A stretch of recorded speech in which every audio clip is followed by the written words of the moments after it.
Hey everyone, welcome back to my YouTube channel function lovers. तो कैसे हैं आप सब? आई होप कि आप सब बहुत अच्छे होंगे and thank you so much everyone जिन भी लोगों ने कल कमेंट किया था एंड मुझे ये बताया था कि वो कहाँ से रहने वाले हैं एंड मेरी वीडियोस को कहाँ से देख रहे हैं। कुछ लोग महाराष्ट्र से, दिल्ली से एंड कुछ पाकिस्तान से भी थे, तो उन सभी को thank you so much. And हाँ, पुणे से भी थे, तो थैंक यू सो मच। आप सभी ने मैंने जो कहा था वो किया एंड जितने भी लोगों ने किया है उसके लिए thank you so much everyone. अगर आप लोग ऐसे ही अगर आप कुछ और नहीं बता सकते तो हेलो हाय कुछ भी प्लीज़ कमेंट किया करो यार, अच्छा लगता है।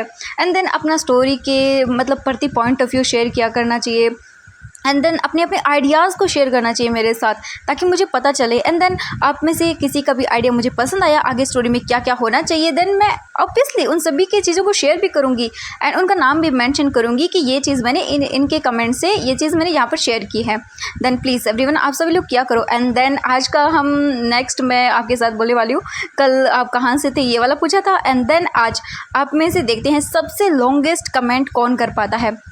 जिसका भी कमेंट सबसे ज़्यादा लॉन्ग होगा मैं कम्युनिटी पोस्ट में उनका कमेंट डालूंगी। एंड मुझे नहीं पता कि आप लोग करेंगे या नहीं, मैं देखना चाहती हूँ कि सबसे बड़ा कमेंट किसका आता है एंड देन वो मेरे चैनल का होगा सबसे लॉन्गेस्ट कमेंट। ओके, तो चलिए फिर आज का पार्ट हम शुरू करते हैं माफिया मिस्ट्रेस का। एंड देन इससे जो पहले वाला पार्ट था उसमें हमने देखा था कि जो हमारा वीजिंग था वो भाग जाता है जो जिन जूशन था उसे मार कर, क्योंकि वीजिंग बहुत हो गया अब ये सब चीज़ें। एंड कोई भी आता है देन उसे ऐसे ह्यूमिलेट करके चला जाता है। तो वीजिंग ने अपनी फ्रस्ट्रेशन जिन जूशन पर निकाली थी, इसके बाद उसे मारकर भाग जाता है। लेकिन हमारा वांग जी सबसे ज़्यादा स्मार्ट है, उसने पता लगा लिया था कि वीजिंग कहाँ पर है। वांग जी वेनिंग के घर आता है एंड उसके हाथ में गन्स थी, तो ऑब्वियसली गार्ड देख कर डर जाते हैं एंड वो लोग जो है वो वांग जी को अंदर जाने देते हैं। वांग जी अंदर आता है एंड जो वेनिंग था वो जब वांग जी की वॉइस सुनता है तो वो भागकर नीचे आता है एंड वो वीजिंग को वॉशरूम में छुपा देता है एंड डोर को भी बंद कर देता है। उसके बाद वो सभी लोगों को जो है सर्वेंट वगैरह थे उन सभी से पूछता है कि वीजिंग कहाँ है एंड वो देखता है वेनिंग को और बोलता है अगर तुमने मुझे नहीं बताया कि वीजिंग कहाँ है तो मैं तुम्हें शूट कर दूँगा। ये सुनने के बाद वेनिंग बोलता है कि मुझे फ़र्क नहीं पड़ता और वीजिंग कहाँ है मैं नहीं जानता उसे, वो यहाँ पर क्या करेगा, ये वो तो अपने घर पर होगा ना। वांग जी बोलता है ओह क्यूट लिटिल ओमेगा, तुम्हें क्या लगता है तुम ऐसे मुझे बोलोगे एंड देन मैं मान जाऊँगा? तुम्हें क्या लगता है मैं इतना बेवकूफ़ हूँ? ये सुनने के बाद वेनिंग बोलता है कि हो सकता है। वांग जी को गुस्सा आता है और वांग जी चिल्लाते हुए बोलता है माय बेबी, मेरी जान, अगर तुम वापस नहीं आए ना अभी की अभी तो मैं तुम्हारे इस प्यारे से दोस्त को मार डालूँगा। अब तुम खुद सोच लो, तुम्हें बाहर आना है या फिर अपने इस छोटे से फ्रेंड की जान तुम्हें चाहिए? हाँ, तुम्हारी वजह से तुम्हारा फ्रेंड बन जाएगा। वीजिंग जब ये सुनता है तो वो डर जाता है और बोलता नहीं नहीं, मैं अपनी वजह से उसकी जान खतरे में नहीं डाल सकता। हाँ हो, उसे कुछ नहीं होना चाहिए। वीजिंग जल्दी से उठता है एंड वो डोर को ओपन करने की कोशिश करता है, लेकिन डोर तो वेनिंग ने बाहर से बंद किया था वॉशरूम का, तो वो ओपन ही नहीं कर पाता है। वीजिंग बोलता हाँ ये ओपन क्यों नहीं हो रहा, क्या वेनिंग ने बाहर से बंद कर दिया? ओ गॉड, अब मैं क्या करूँ? वीजिंग वॉशरूम का डोर ओपन करने की कोशिश करता है लेकिन इसका कोई फ़ायदा नहीं था, वॉशरूम का डोर ओपन ही नहीं हो रहा था। वीजिंग डर जाता है और वो सोचता है अब वो बाहर कैसे जाएगा। वहीं हम देखते हैं वेनिंग को जो कि चुपचाप खड़ा हुआ था एंड बस देखे जा रहा था। उसे इन सब चीज़ों का डर तो लग रहा था लेकिन वो ब्रेव बन रहा था एंड उसने बोल दिया कि मुझे नहीं पता वीजिंग कहाँ है एंड वो यहाँ पर नहीं है। वांग जी बोलता है कि ओह तो अच्छा वीजिंग, तुम सच में बाहर नहीं आने वाले ना? एंड वांग जी जो गन थी वो सीधा पॉइंट करता है वेनिंग के सर पर एंड वो बोलता है वीजिंग, मैं सिर्फ 10 तक गिनूंगा, अगर तुम बाहर नहीं आए तो फिर तुम्हारे फ्रेंड की तुम्हें लाश ही मिलेगी। इसके बाद वांग जी काउंट करना शुरू करता है एंड वीजिंग डर रहा था, बार बार डोर को नॉक कर रहा था लेकिन ओपन नहीं होता डोर। वीजिंग बोलता मैं क्या करूँ मैं, ओ गॉड मेरा दिमाग ख़राब हो रहा है। वीजिंग ओपन करने की कोशिश करता है लेकिन वो वीजिंग से ओपन ही नहीं होता और वीजिंग इसे अपना सर पकड़ लेता है और बोलता मैं क्या करूँ। वहीं काउंटिंग ख़त्म हो जाती है और वांग जी सीधा फायर कर देता है और वीजिंग जब ये फायरिंग की आवाज़ सुनता है तब वो नीचे फ्लोर पर गिर जाता है और वो बोलता नहीं वेनिंग, नहीं उससे कुछ नहीं हो सकता। वहीं हम हॉल का सीन देखते हैं, वेनिंग के ईयर के पास से वो बुलेट गई थी एंड वेनिंग सदमे के मारे वहीं नीचे बैठ जाता है, फ्लोर पर गिर जाता है। उसे इतना डर लग गया था कि वो क्या बोले। वेनिंग तो बस स्टैचू की तरह नीचे फ्लोर पर गिरा हुआ था। वांग जी बोलता सच में यार क्या करूँ मैं। फिर वो जल्दी से अपने गार्ड्स को बुलाता है और बोलता है कि पूरे घर को छान मारो एंड इसके बाद वहाँ पर काफ़ी सारे गार्ड्स आते हैं, लगभग 15 से 20 गार्ड थे एंड वो पूरे घर को ढूंढना शुरू करते हैं। एंड वांग जी खुद अपनी गन को हाथ में लेकर इधर से उधर घूमने लगता है वांग जी सेकंड वाली फ्लोर पर जाता है एंड वो देखता है, तभी उसकी नज़रें सीधा पड़ती है पानी के, मतलब बोल सकते हैं पानी पर, क्योंकि मतलब वहाँ पर फ्लोर पर पानी था। वांग जी बोलता हाँ पानी, एंड वांग जी स्माइल करता है क्योंकि ऑब्वियसली उसे पता चल रहा था कि वीजिंग गीला होगा एंड हो सकता है वीजिंग हो यहाँ पर। इसके बाद जो वांग जी था वो धीरे धीरे जाता है एक रूम के डोर के पास एंड वांग जी जाकर डोर को ओपन करता है एंड अंदर जाता है तो देखता है कि हाँ वहाँ पर भी पानी था। एंड वांग जी रूम में देखता है इधर उधर, तभी उसे वीजिंग के क्लोथ नजर आते हैं, मतलब जो ऊपर का कोट था उसने पहना हुआ था वो वहाँ पर गिरा हुआ था। ये देखकर वीजिंग को, ये देखने के बाद वांग जी बोलता है कि ओह तो मैं बेबी तुम यहाँ पर हो। हाँ वांग जी इधर उधर देखता है लेकिन उसे रूम में कुछ भी नज़र नहीं आता। फिर वांग जी की नज़रें वॉशरूम पर जाती है। वांग जी जल्दी जल्दी जाता है एंड वॉशरूम का डोर ओपन करता है क्योंकि वो बाहर से लॉक था। वांग जी डोर ओपन करके अंदर देखता है तो वीजिंग नीचे बैठा हुआ था। वांग जी जब ये देखता है एंड तो वो बोलता है कि ओह मेरी जान क्या कर रहे हो तुम। हाँ तुम्हें क्या लगा तुम मुझसे भाग सकते हो। हाँ एंड तुम भागने की कोशिश क्यों कर रहे थे जब तुम्हें पता है अगर मेरी चीज़ कोई ऐसे भाग जाती है एंड मुझसे दूर जाने की कोशिश करती है तब तुम्हें पता है मैं उसका क्या करता हूँ। तुमने सोचा भी कैसे कि तुम मुझसे दूर जा सकते हो। हाँ इसकी पनिशमेंट तो मैं तुम्हें दे के रहूँगा। इसके बाद जो वांग जी था वो जाता है वीजिंग के पास। वीजिंग तो सदमे में था, उसे लगा सच में वांग जी ने मार दिया वेनिंग को एंड वीजिंग मतलब अपने आप को ब्लेम कर रहा था। वीजिंग की आंखों से कंटिन्यूसली आंसू गिर रहे थे। वांग जी जो है वो वीजिंग के पास आता है, उसे पकड़ता है और खड़ा कर देते है सीधा। वीजिंग कुछ भी नहीं बोल रहा था। वांग जी से देखता है और बोलता है कि ओह माय क्यूट बेबी क्या हुआ तुम्हें। हाँ ये सब क्या कर रहे हो तुम्हें क्या लगता है कि तुम ऐसे करोगे तो मैं तुम्हें छोड़ दूंगा। वीजिंग देखता है वांग जी को एंड वो कुछ भी नहीं बोलता। वांग जी अपना सर पकड़ लेता और बोलता तुम तो, एंड वांग जी फिर वीजिंग को पकड़ता है, उसकी नेक से अपनी क्लोज करता है एंड वीजिंग की नेक पर एक जोर से बाइट करता है जिससे वीजिंग अपनी इमेजिनेशन से बाहर आता है एंड उसे पेन होता है और बोलता है दूर क्या कर रहे हैं आप। ये बोलकर वीजिंग दूर करता है वांग जी को। वांग जी देखता है और बोलता है हाँ क्या हुआ तुम्हें, क्या सोच रहे थे तुम। हाँ अगर मेरे अलावा किसी और के बारे में सोचा बिना तो तुम्हारा वो हाल करूँगा जो तुम सोच भी नहीं सकते हो माय बेबी ओमेगा। ये बोलकर वो देखता है वीजिंग को।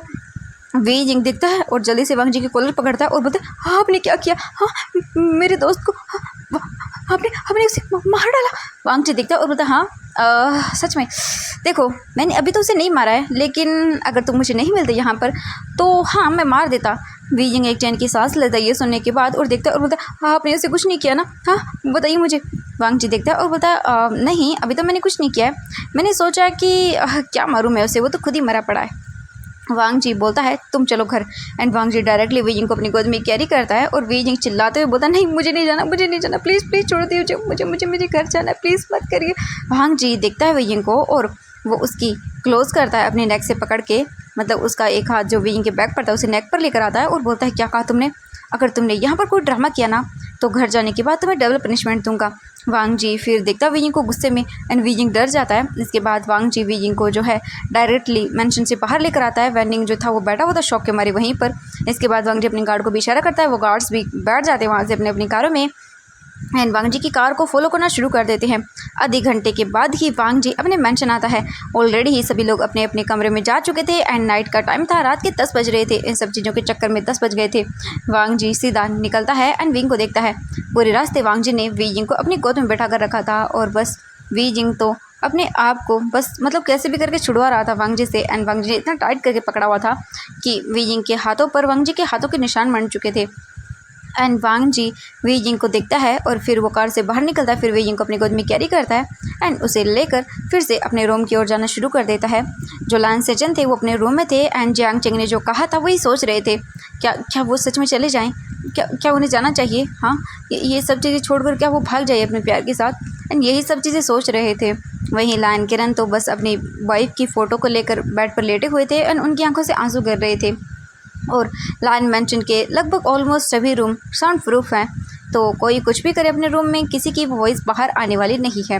वांग जी वीजिंग को डायरेक्टली अपने रूम में लेकर आता है एंड वांग जी देखता है और फिर वीजिंग को सीधा बेड पर फेंक देता है।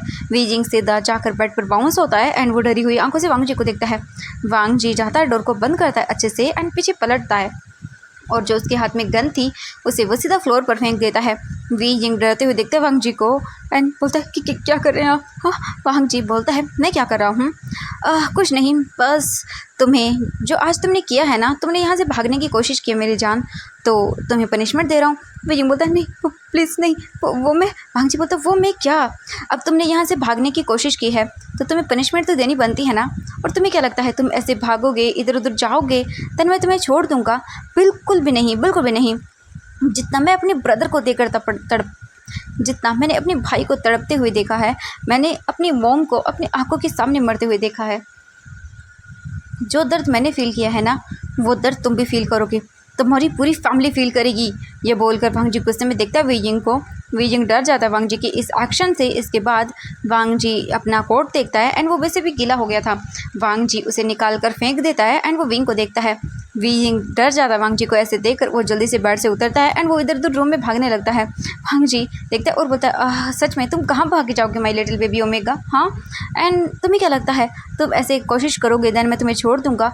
तुम्हें इसकी पनिशमेंट देना तो बनता है एंड ये सब करना बंद कर दो, क्योंकि तुम मुझसे दूर नहीं जा सकते हो एंड नहीं मुझसे भाग सकते हो। ये बोलकर वांग जी वी जिंग के पीछे पीछे जाने लगता है। वी जिंग डर जाता है और बोलता है नहीं नहीं प्लीज़ मत करिए। वांग जी बोलता है मत करूँ, तुम्हें क्या लगता है तुम ऐसे भागोगे और छोड़ दूँगा? बिल्कुल भी नहीं। वी जिंग जल्दी जल्दी इधर उधर जाता है, तभी उसे बालकनी नज़र आती है। वी जिंग जल्दी से भाग कर जाता है बालकनी में एंड वो डोर को बंद करने लगता है। वांग जी अपने शर्ट के एक एक करके बटन्स को ओपन करने लगता है और बोलता है आज तो मैं तुम्हें ऐसी पनिशमेंट दूंगा जिसके बाद तुम यहाँ से कहीं भागने के बारे में सोचोगे भी नहीं। ये बोलकर वांग जी जल्दी जल्दी आगे बढ़ता है एंड वो जाता है, इससे पहले कि विंग डोर को बंद कर पाता बालकनी के, वांग जी जाकर अपना पैर आगे करता है एंड वी जिंग बंद नहीं कर पाता एंड वांग जी जो है वो एक झटके में ही डोर को ओपन कर देता है। बाहर तेज़ बारिश हो रही थी। वी जिंग जाता है पीछे पीछे की ओर और बोलता नहीं नहीं प्लीज़ मत करिए, मैंने क्या किया है, हाँ मेरी क्या गलती है, मैं तो आपको जानता तक नहीं था, फिर क्यों कर रहे हैं आप ऐसा, हाँ प्लीज़ मुझे जाने दीजिए। वांग जी बोलता है तुम्हें जाने दूँ? अगर मैंने तुम्हें जाने दिया तो फिर मैं तुम्हारी फैमिली को पेन कैसे दूंगा? हाँ, उन्हें भी तो पता चले ना जब कोई अपना हर्ट होता है तो कैसा लगता है। हाँ, तुम्हें जाने नहीं दूंगा। ये बोलकर वो धीरे धीरे करके वी जिंग की ओर आगे बढ़ता है एंड वी जिंग पीछे जा रहा था धीरे धीरे करके, और वी जिंग जो है वो बालकनी की जो बोल सकते हैं रेलिंग होती है उससे टकरा जाता है एंड वी जिंग नीचे देखता है। वी जिंग 5th फ्लोर पे था और वो देखता है नीचे एंड वांग जी को देखता है जो कि वी जिंग की ओर आगे बढ़ रहा था। वी जिंग जो है वो बोलता है प्लीज़ मत करिए, मैं अपने आप को मार डालूंगा, हाँ मैं मार डालूंगा अपने आप को। वांग जी वहीं पर रुक जाता है, वी जिंग को दिखता है और गुस्से में और बोलता है कि क्या कहा तुमने? वी जिंग बोलता है हाँ अगर आप मेरे क्लोज आए तो मैं मार डालूंगा अपने आप को, हाँ आप मेरे साथ ऐसा नहीं कर सकते। वांग जी बोलता है तुम्हें क्या लगता है मैं ऐसा नहीं कर सकता हूँ? लेकिन एक बात भूल रहे हो, तुम्हें याद है मैंने तुमसे कुछ डॉक्यूमेंट पे साइन करवाए थे, अगर तुम चाहो भी ना, तुम्हारी फैमिली भी चाहेगी ना, तो भी तुम मुझसे दूर नहीं हो सकती। तुम्हें पता है तुमने किस पर साइन किया था? वी जिंग बोलता है मुझे नहीं पता कि क्या था वो। वांग जी बोलता है माय क्यूट लिटिल ओमेगा, तुम्हें पता है वो क्या था? वो हमारा मैरिज सर्टिफिकेट था जिस पर तुमने खुद सिग्नेचर किए हैं। इसके बाद हम दोनों मैरिड हैं और तुम अपने हस्बैंड से दूर नहीं जा सकते हो, ऐसे भी नहीं और लीगली भी नहीं। तुम्हारी फैमिली चाह कर भी तुम्हें मुझसे दूर नहीं कर सकती है, लेकिन ये बस कागज़ों पर है और कुछ भी नहीं। मैं तो बस तुम्हें यूज़ करूँगा एज अ मिस्ट्रेस एंड उसके बाद तुम्हें छोड़ दूँगा, हाँ जैसा तुम्हारा भाई ने किया था। वी जिंग देखता है और बोलता क्या मतलब है आपका? वांग जी बोलता कुछ नहीं, और वो वी जिंग की ओर आगे बढ़ता है। वी जिंग बोलता प्लीज़ दूर रहिए, हाँ अगर मेरे पास आए तो मैं अपने आप को मार डालूंगा, प्लीज़ दूर रहिए मुझसे। वांग जी बोलता है माई क्यूट लिटिल वाइफी, तुम ऐसा नहीं कर सकते हो, तुम्हें इसका हक नहीं है। वी जिंग डरते हुए देखता है वांग जी को और बोलता है अगर आपने एक और कदम बढ़ाया तो मैं सच बोल रहा हूँ कूद जाऊँगा मैं यहाँ से। वांग जी बोलता है ओह तुम्हारे में इतनी हिम्मत है कि तुम कूद जाओ? बिल्कुल नहीं, तुम ऐसा नहीं कर सकती हो माय बेबी ओमेगा। वी जिंग देखता है और बोलता है मैं ऐसा कर सकता हूँ, मैं नहीं चाहता कि आप मुझे टच करें, मुझे नफरत हो रही है अपने आप से, घिन आती है आपसे, कितने घटिया हैं आप, ऐसे कैसे कर सकते हैं किसी ओमेगा के साथ? वांग जी बोलता है हाँ घटिया, हाँ हूँ मैं घटिया, बहुत ज़्यादा घटिया हूँ मैं, तुमने सोचा भी नहीं होगा उससे कहीं ज़्यादा घटिया हूँ मैं। अगर ये बोलकर वो देखता है वी जिंग को। वी जिंग डर जाता है एंड वो बोलता है मैं आपसे नफरत करता हूँ, इस दुनिया में सबसे ज़्यादा मैं आपसे नफरत करता हूँ। वांग जी से देखता है और बोलता है तो हाँ मैंने कब कहा कि तुम मुझसे प्यार करो, मैं चाहता हूँ कि तुम मुझसे नफरत करो। ये बोलकर वो देखता है वी जिंग को। वी जिंग जो है ना बिल्कुल डरा सहमा सा खड़ा हुआ था रेलिंग के पास एंड वांग जी एक एक कदम वी जिंग की ओर आगे बढ़ा रहा था। उनके बीच में सिर्फ 10 कदमों की ही दूरी थी। वीजिंग देखता है नीचे एंड वांगजी बोलता है, देखो मत बेबी, बहुत ज़्यादा नीचे है, तुम नहीं कूद पाओगे। वीजिंग अपनी आइज़ को बंद करता है एंड सोचने लगता है कि वांगजी ने 2 बार वीजिंग के साथ, वो 2 बार वीजिंग के साथ इंटीमेट हुआ है एंड वीजिंग को नफरत होती है अपनी बॉडी से। हर बार उसकी स्मेल आती है, फेरोमोन्स की स्मेल आती है। वीजिंग अपने आप से नफरत करता है। वीजिंग देखता है वांगजी को और फिर वो बोलता है, अगर अगर आप ऐसा ही करेंगी तो मुझे नहीं चाहिए, मर जाऊंगा मैं। ये बोलकर डायरेक्टली वीजिंग जो है वो उस पर चढ़ जाता है एंड वांगजी ये देखकर शॉक, उसकी आंखें बड़ी बड़ी हो जाती हैं। इससे पहले कि वीजिंग नीचे कूद पाता, वांगजी जल्दी से जाता है एंड वीजिंग का हाथ पकड़ लेता है। वीजिंग लटक रहा था 5th फ्लोर पर। वीजिंग जो था वो देखता है ऊपर एंड वांगजी ने उसका हाथ पकड़ा हुआ था। वीजिंग बोलता है, छोड़िए मुझे, छोड़िए मुझे मरना है। वांगजी गुस्से में देखता है वीजिंग को और बोलता है कि ओह, तुम मरना चाहते हो हाँ, लेकिन कोशिश बेकार है, तुम नहीं मर सकते हो। वांगजी एक हाथ से ही वीजिंग को ऊपर डायरेक्टली खींच लेता है एंड वीजिंग को नेक से पकड़ता है, अपने क्लोज करता है और बोलता है, तुम्हारी हिम्मत कैसे हुई ये सब करने की हाँ। ये बोलकर वांगजी सीधा वीजिंग के नेक पर बाइट करने लगता है।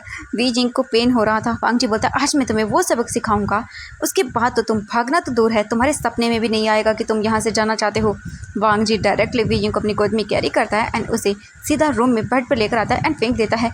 वीजिंग डरते हुए वांगजी से दूर जा रहा था, लेकिन वांगजी वीजिंग के लैग को पकड़ता है, खींचता है एंड अपने क्लोज करता है एंड उसके एक झटके में ही ऊपर आ जाता है। वीजिंग डरते हुए वांगजी को देख रहा था और बोल रहा था, नहीं नहीं प्लीज़ मत करिए, लेकिन वांगजी वीजिंग के ऊपर आता है, वीजिंग के दोनों हाथों को देखता है और फिर वांगजी जो है अपनी शर्ट में जो टाई लगी हुई थी उसे निकालता है एंड वीजिंग के दोनों हाथों को बांधता है। उसके बाद वीजिंग जो था वो देखता है और बोलता, नहीं नहीं प्लीज़ मुझे नफरत है अपने आप से, मुझे नफरत हो रही है अपने आप से। वांगजी बोलता है, हाँ बिल्कुल, तुम्हें जो करना है वो करो। वांगजी वीजिंग के दोनों हाथों को बांध देता है अच्छे से एंड जो बेड का हेडबोर्ड था उसे बांधता है। वीजिंग बस अपने हाथों को खींच रहा था। वांगजी ने बहुत ही टाइट वीजिंग के हाथों को बांधा था एंड वीजिंग जितना उन्हें कस रहा था उतने ही वीजिंग के हाथों पर वांगजी ने जो बांधा था टाई वो और भी ज़्यादा कसती जा रही थी, जिससे वीजिंग को पेन हो रहा था। वीजिंग जो था वो देख रहा था वांगजी को। वीजिंग की आंखें पूरी आंसुओं की रोने की वजह से रेड हो चुकी थी, लेकिन वीजिंग पर इस वक्त ये आंसू कोई काम नहीं आ रहे थे।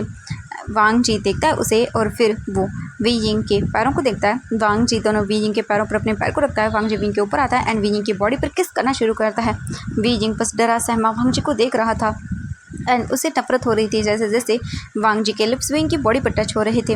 वांगजी फिर धीरे धीरे करके वीजिंग की अपने नेक पर किस करता है, उसके बाद उससे दूर होता है एंड देन उसके बाद वांगजी अपने बोल सकते हैं अपर क्लॉथ जो थे उसे निकाल कर फेंक देता है एंड वीजिंग को देखता है। फिर वांगजी वीजिंग के क्लॉथ निकालता है एंड वीजिंग बस चुपचाप करके देखता रहता है। फिर वांगजी अपने भी क्लॉथ निकालता है एंड वीजिंग को शर्म आ रही थी। वीजिंग को डिस्गस्टिंग फील हो रहा था वांगजी से, लेकिन वांगजी को उस चीज़ का कोई फ़र्क नहीं पड़ रहा था। वांगजी फिर वीजिंग के साथ दोबारा से इंटीमेट होना शुरू करता है एंड वो कोई भी सॉफ्टली उसके साथ रोमांस नहीं कर रहा था, वो पूरी तरह से वीजिंग को पनिशमेंट दे रहा था, जिससे वीजिंग बस रो रहा था एंड चिल्ला रहा था। एंड वांगजी पूरी नाइट वीजिंग के साथ इंटीमेट होता है। अब हम मॉर्निंग का सीन देखते हैं। वीजिंग के हाथों के ऊपर रेड कलर के निशान बन गए थे और वांगजी के जो वीजिंग था उसके हाथ अभी भी बंधे हुए थे हेडबोर्ड से एंड बस वो पेन भरी आंखों में उसके जो आंसू थे वो बन गए थे, लाइनें बन गई थी वीजिंग की आंखों की एंड वीजिंग के लिप्स भी कटे फटे थे एंड देन पूरी बॉडी उसकी बोल सकते हैं इतनी ज़्यादा बुरी तरह से वांगजी ने इंजर्ड की थी कि बताया नहीं जा सकता। वांगजी बस चुपचाप जो सो रहा था एंड अभी भी वांगजी वीजिंग के अंदर ही था एंड वांगजी ने एक भी बार वीजिंग के बाहर रिलीज़ नहीं किया था, अपने आप को वो जानबूझकर वीजिंग के अंदर ही रिलीज़ कर रहा था। वांगजी फिर धीरे धीरे अपनी आइज़ को रब करता है और वो उठता है और देखता है वीजिंग को, तो वीजिंग के हाथ पूरी तरह से रेड हो चुके थे, निशान बन गया था। वांगजी फिर देखता है और उठ जाता है सीधा, वीजिंग को ब्लैंकेट ऊपर कर देता है और सीधा जाता है वॉशरूम में, बात लेता है एंड बात लेने के बाद वो बाहर आता है, ड्रेसअप होता है और विंग को देखता है और उसके बाद फिर वो जल्दी से जाता है नीचे एंड अपनी फैमिली के साथ बैठता है, फैमिली के साथ ब्रेकफास्ट करता है एंड जो शुयांग था वो देखता है और बोलता है, वांगजी आज हमारी 3-4 मीटिंग है। वांगजी बोलता हाँ ठीक है। इसके बाद वांगजी देखता है सिचन को और बोलता गगा लायन। सिचन अपने ही ख्यालों में था। वांगजी की जब वो वॉइस सुनता है तो वो देखता है और बोलता हाँ हाँ। वांगजी बोलता है गगा आप ऑफिस ज्वाइन नहीं करेंगे। वांगजी देखता है सिचन को एंड फिर ये सब पूछता है। सिचन बोलता है वांगजी मैं कुछ दिन रेस्ट करना चाहता हूँ। वांगजी ये सब सुनने के बाद बोलता है ओके गा ठीक है। इसके बाद लायन किरण को देखते हैं। लायन किरण तो वह चुपचाप बैठा हुआ था एंड वो वांगजी को देखता है और बोलता है बेटा मैं कुछ दिनों के लिए बाहर जाना चाहता हूँ। वांगजी बोलता है डैड आप बाहर जाना चाहते हैं? लायन किरण बोलता है हाँ। इसके बाद वांग जी बोलते ओके डैड ठीक है, मैं आपके लिए सभी अरेंजमेंट करवा देता हूँ, आप बता दीजिएगा आपको कहाँ जाना है। इसके बाद लैन किरण बोलता हाँ, एंड वो अपना ब्रेकफास्ट करते हैं। इसके बाद जो बोल सकते हैं वांग जी था वो अपने ऑफिस के लिए निकल जाता है, लेकिन जाने से पहले वो शाओ शिंगचन को बोलता है कि रूम में जाकर सब कुछ क्लीन कर देना और डॉक्टर को बुलाकर विंग को दिखा देना। ये सुनने के बाद शाओ शिंगचन डरी हुई आंखों से दिखता है वांग जी को। वांग जी वहाँ से चला जाता है बिना कुछ कहे, एंड शू यांग आता है जिन जल्दी से जो है वो शाओ शिंगचन के पास आता है और बोलता है संभालो अपने आप को। देखता है शाओ शिंगचन शू यांग को और बोलता है मुझे नहीं पता वांग जी ने क्या किया होगा, मुझे डर लग रहा है उस ओमेगा के लिए, वो कितना छोटा है अभी। ये सुनने के बाद शू यांग बोलता है हम कुछ नहीं कर सकते, तो तुम जल्दी करो, उसे चेक करो वो कैसा है। शाओ शिंगचन बोलता हाँ ठीक है। इसके बाद जो शाओ शिंगचन था वो जल्दी से वहाँ से चला जाता है भागते हुए विंग की रूम की और शू यांग सब कुछ देख रहा था। वो फिर चुपचाप करके निकल जाता है क्योंकि ओबियसली उसे वांग जी के साथ जाना होगा। इसके बाद वो वांग जी के साथ कार में बैठ जाता है एंड वांग जी को फाइल्स देता है। वांग जी फाइल को रीड करने लगता है और मतलब बिल्कुल भी उसे गिल्ट नहीं था जो भी उसने किया वो विंग के साथ, उसे कुछ भी गिल्ट नहीं था। वांग जी चुपचाप चला जाता है वहाँ से। वहीं हम दूसरी और वी यिंग को देखते हैं। वी यिंग अभी भी वैसे ही बंधा हुआ था एंड वांग जी ने तो वी यिंग को खोला तक नहीं था। शाओ शिंगचन जल्दी से रूम के अंदर आता है एंड वो डोर को ओपन करता है एंड जैसे ही वो डोर को ओपन करता है उसकी नज़र डायरेक्टली बेड पर जाती है एंड जैसे वो देखता है तब वहीं नीचे मतलब बोल सकते हैं थम जाता है एक जगह और वो बस देख रहा था, उसे डर लग जाता है। वो धीरे धीरे करके बेड की ओर आगे जाता है एंड जैसे वो देखता है वी यिंग की नेक पर तो अपनी आंखें बंद कर लेता है। वो धीरे धीरे करके जाता है एंड वो ऑफकोर्स एक ओमेगा था। देन वो विंग की धीरे धीरे ऊपर से ब्लैंकेट हटाता है एंड वो अपने फेस को साइड कर लेता है और बोलता है वांग जी तुम ऐसा कैसे कर सकते हो किसी के साथ। फिर वो जल्दी से अपना फ़ोन निकालता है, डॉक्टर को कॉल करता है और उन्हें लैंड मेंशन आने के लिए बोल देता है। वहीं हम देखते हैं शाओ शिंगचन इसके बाद जल्दी से वी यिंग के हाथों को खोल देता है एंड फिर वो विंग को देखता है। फिर वो जल्दी से पानी लेकर आता है एंड विंग के फेस पर मारता है जिससे वी यिंग उठ जाए। वी यिंग जब अपने फेस पर पानी फील करता है तब वो डरते उठता है और बोलता नहीं नहीं प्लीज़ प्लीज़ मत करो, मुझे दर्द हो रहा है, प्लीज़ मत करो। शाओ शिंगचन वी यिंग के फेस को पकड़ता है और बोलता है वी यिंग प्लीज़ प्लीज़ उठो, अपनी आइज़ को ओपन करो। वी यिंग धीरे धीरे डरते हुए अपनी आइज़ को ओपन करता है एंड वो देखता है अपने सामने तो उसके सामने शाओ शिंगचन था। वी यिंग जल्दी से उसे गले लगा लेता है एंड बहुत बुरी तरह से रोने लगता है। वो सारी चीज़ें याद करता है रात की एंड बहुत बुरी तरह से चिल्लाता है। शाओ शिंगचन वी यिंग को गले लगाता है एंड उसे कंफर्ट कराता है। लगभग वी यिंग को 20 मिनट लग जाते हैं अपने आप को थोड़ा शांत करने में। तभी वहाँ पर एक सर्वेंट आता है और डोर को नॉक करता है। वी यिंग बोलता है जो शाओ शिंगचन था वो बोलता है क्या है। फिर सर्वेंट बता देता है कि डॉक्टर आए हैं। इसके बाद बोलता है कि ठीक है अंदर लेकर आओ उन्हें। थोड़ी देर के बाद डॉक्टर अंदर आता है एंड अंदर आने के बाद शाओ शिंगचन उसे देखता है और बोलता है प्लीज़ आप यहाँ आइए एंड इन्हें चेक करिए। इसके बाद जो डॉक्टर था वो आता है। शाओ शिंगचन ने वी यिंग को क्लॉथ पहना दिए थे। इसके बाद वो डॉक्टर आता है एंड विंग को देखता है और सच में एक बार तो डॉक्टर भी डर जाता है। उसके बाद डॉक्टर अच्छे से चेक करता है वी यिंग को। चेक करने के बाद वो काफ़ी मेडिसिन देता है, वी यिंग को इंजेक्शन लगाता है और उसके बाद वो दे देता है और बोलता है देखिए प्लीज़ इनकी बॉडी बहुत डैमेज हो चुकी है एंड प्लीज़ मेक श्योर करिएगा कि इनका जो भी हस्बैंड है या फिर मतलब जो भी है वो इनके साथ ज़्यादा रूथली उनके साथ कुछ इंटीमेट ना हो कुछ टाइम तक, क्योंकि अगर ऐसा ही हुआ तो फिर इनकी बॉडी डैमेज हो जाएगी एंड ये कभी बेबी भी कंसीव नहीं कर पाएंगे। ये सुनने के बाद वी यिंग डरी हुई आंखों से एंड शॉकिंग आई से देखता है उस डॉक्टर को। डॉक्टर फिर मेडिसिन देता है और फिर चला जाता है और बोलता है ये दवाइयाँ इन्हें लगा दीजिएगा इंटीमेट एरियाज़ पर। इसके बाद डॉक्टर चला जाता है वहाँ से। शाओ शिंगचन मेडिसिन को लेता है एंड फिर मेडिसिन रख देता है। वी यिंग को कुछ टैबलेट्स देता है एंड वी यिंग की आंखों से बस आंसू निकल रहे थे। वी यिंग कुछ भी नहीं बोलता एंड चुपचाप लेट जाता है। इसके बाद शाओ शिंगचन बाउल में पानी लेकर आता है एंड वी यिंग की बॉडी को क्लीन करता है। वहीं वांग जी अपने ऑफिस में आकर अपने वर्क को करने लगता है लेकिन वो अपने काम को नहीं कर पा रहा था। बार बार उसे नाइट का सीन याद आ रहा था, किस तरह से वांग जी के सामने वी यिंग बोल रहा था ये सब न करने के लिए एंड वो किस तरह से बोल रहा था प्लीज़ न करे, लेकिन वांग जी मर्सीलेसली वी यिंग के साथ रात को इंटीमेट हुआ था एंड कुछ टाइम के बाद तो वी यिंग बेहोश भी हो गया था। लेकिन वांग जी फिर भी नहीं रुका था। वो खुद नहीं जानता कि वो क्यों नहीं रुका, लेकिन वो इतना चाहता था कि उसे ये सब अच्छा लग रहा है। वो क्यों नहीं जानता उसे भी नहीं पता। तो एवरीवन आज के लिए बस इतना ही, मिलते हैं नेक्स्ट पार्ट में। तो देखते हैं नेक्स्ट पार्ट में क्या होता है। क्या इस डेविल इंसान के साथ वी यिंग को प्यार होगा या फिर वी यिंग कहीं ना कहीं वांग जी को छोड़कर चला जाएगा। सवाल बहुत सारे हैं एंड सवालों के जवाब आपको मिलेंगे नेक्स्ट पार्ट में ही। तो बाय बाय एवरीवन।